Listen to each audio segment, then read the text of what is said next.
Hi guys, Neil Waterhouse. This week's video is about how to increase dropshipping margins on eBay and Amazon. As the host and founder of the 4 largest eBay and Amazon groups in Australia with over 6,000 members, I get to see inside not just our own dropshipping businesses, but also inside a lot of the members' businesses as well. This video is about what I continually see over and over. There's a difference between the dropshipping businesses that make the higher margins and the dropshipping business which make the lower margins. First of all, I see over and over beginners want to sell small, non-electrical, cheap items with their suppliers offering free shipping. Now, don't get me wrong, I'm not saying that you have to sell large, expensive electrical items that don't have free shipping to make high profits when you're dropshipping on eBay and Amazon. That's not what I'm saying.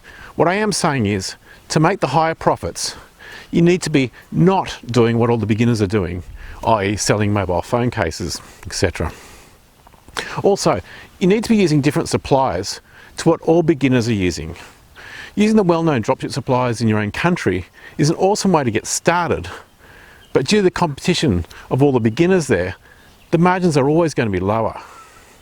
You must put in place a methodology to continually add new suppliers each month, and preferably an automated methodology using a part-time, low-cost $1 or $2 per hour VA or virtual assistant, as I mentioned many times before. You can get a part-time, low-cost overseas virtual assistant from $1 an hour who can be doing this for you. Even if your virtual assistant only works for you, say, a couple of hours a month, that would normally well and truly pay for their wage. Our rule of thumb is to spend 10% of your profits on virtual assistants so that your business is always growing without you being there. If you want to know more about how to get overseas VAs from $1 an hour, I'll put a link on the screen and below to a free guide. Also, I'm not going to show how to find more dropship suppliers in this video, as I've done that many times before, but again, if you missed it, I'll put a link on the screen and below to that free video. The next point is, whenever you add new suppliers, always make sure that you and your VAs, your virtual assistants, always check to see if your new supplier has a login or sign-in button on their website. If they do, this is a giveaway that your supplier may have lower prices. If they do have that login or sign-in button, you'll normally need to register with them to get a username and password, so you can then log in and see the lower prices. And just while we're talking about suppliers, if you're dropshipping on eBay or Amazon, please only use suppliers in your own country. If you're new to dropshipping, you've probably been told to use places like AliExpress in China to dropship. Please don't do this. Buyers on eBay and Amazon will not tolerate it when their orders take weeks to arrive. Yes, I know in a perfect world you can use couriers like DHL to ship items from China to first world countries like Australia, USA, Canada, UK, etc. However, the perfect world scenario rarely happens, especially now with COVID-19. I've been importing for over 30 years. And it's always the same. Customs delay in China for whatever reason, customs delay in your country for whatever reason, pilot strikes, volcanic ash, etc, etc. But now with COVID-19, it's worse now importing items by air than I've ever seen it in over 30 years of importing.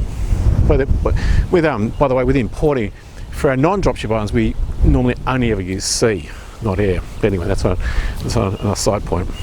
Now you've only, with importing by air, you've only got to look up in the sky to realise that there's hardly any aircraft flying. Even here, many times a day, we get to see the contrails of the planes flying past, but none. There's just nothing. Anyway, this is unprecedented. Before COVID-19, I was always saying to only dropship using suppliers in your own country. But now with COVID-19, I urge you to not even dream about dropshipping from other countries. Only use dropship suppliers who are located in your own country. Now, the next point is what we call the 1 in 10 principle. That is, every 10th dropshipping item that you or your VAs list on eBay or Amazon should be a new item. And what I mean by that is, most suppliers have a section on their website which shows their new items.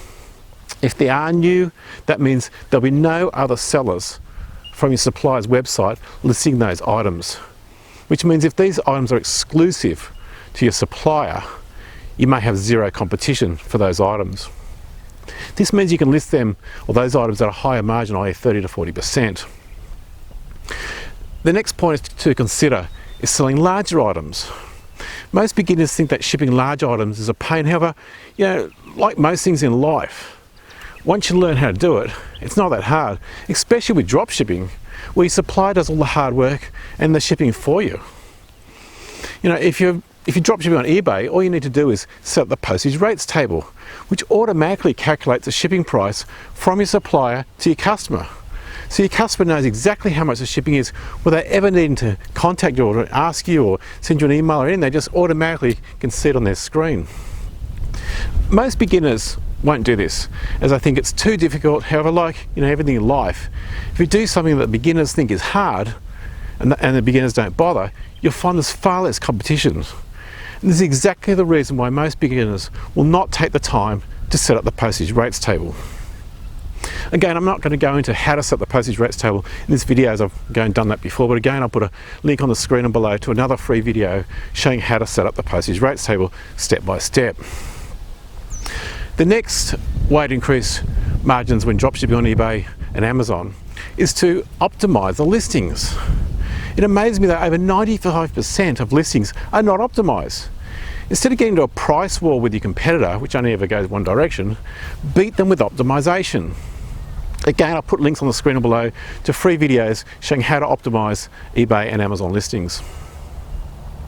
The next tip is most beginners avoid electrical items like the plague. Personally, I love electrical items. I've been selling electrical items now for over 30 years and online for over 20 years. Consumers love electrical gadgets. The next point to increasing your dropshipping margins is to, if you're selling on eBay, make sure that you have the right eBay store subscription. eBay offers various levels of stores, including basic, feature, and anchor. With each of these store subscriptions, you pay a monthly fee. However, you pay lower final value fees. And this, of course, can increase your margins.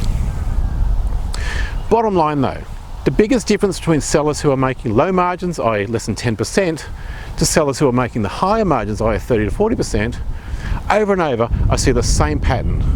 Sellers who are making low margins are normally only purchasing from one or two suppliers.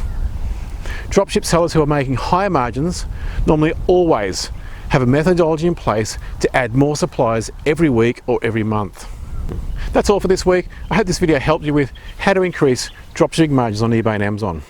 Please scroll on down, leave me a comment below, and while you're there, make sure you hit the subscribe button to the channel that teaches how anyone can make a full-time living from their home using eBay and Amazon. Until next week, stay safe, live small, sell more. This is Neil Waterhouse.